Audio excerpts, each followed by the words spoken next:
Good morning, everybody. We have another chapter of the Mandalorian, chapter 5, entitled Gunslinger, I think. Directed by Dave Filoni, the heir of Star Wars from George Lucas, Dave Filoni, and it's an awesome episode. So last week was a little bit of a, it was good. It was a little bit of a, one of these. But yeah, this is a much better episode. Lots of Star Wars references. So let's get into it a little bit.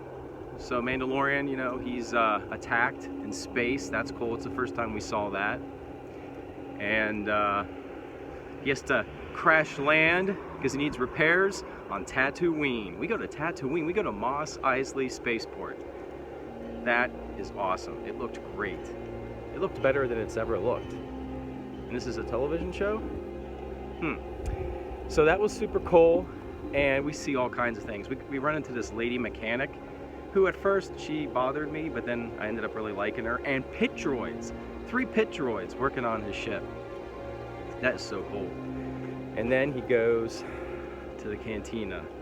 The cantina. When we say cantina in Star Wars, this is the cantina. Not that crap at Galaxy's Edge. That's a bunch of crap. I don't know what that is. That's like a... It's like a Pizza Hut counter in a Target. I'm talking about the real cantina. So we go there, and there's like droids working the bar, which is an inside joke because droids weren't allowed in the cantina. Just awesome things like that all the time happening in Star Wars, in the Mandalorian. So that's cool. And he meets this like punk kid who annoyed me at first, but then I kind of liked him.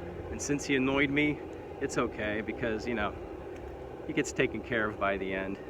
But they team up because Mandalorian needs money to pay the mechanic. So they take on a bounty of this like Imperial assassin who's out in the desert because why not? And so they team up and they ride speeder bikes. And it looked amazing. It looked great. It looked better than anything we've seen in Star Wars about speeder bikes. Another win for Dave Filoni. Big Star Wars fan over there.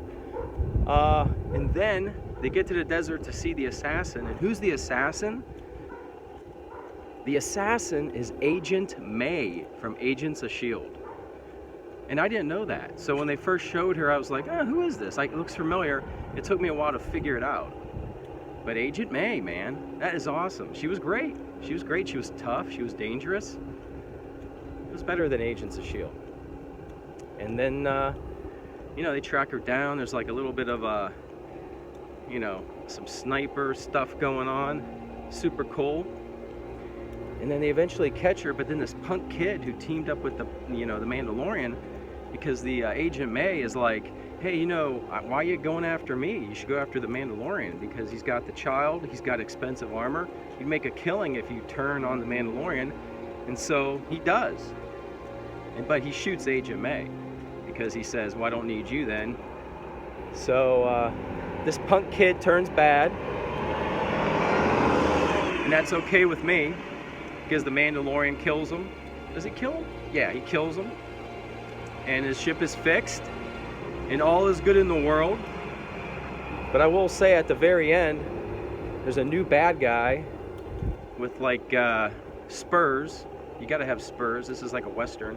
Walks up to the body of Agent May, and then the show ends. So we have this new big bad that apparently likes Agent May. That's gonna be mad at the Mandalorian. That was awesome. Oh, but in the desert, he meets sand people. That was awesome. The sand people sneak up on him. Well, not on the Mandalorian, but the punk kid. And then the Mandalorian is like talking sign language to the sand people. That was kick-ass. That was awesome. This episode has so many references. This is just top quality Star Wars. I mean, Rogue One was pretty good, and the rest of this Disney Star Wars is garbage.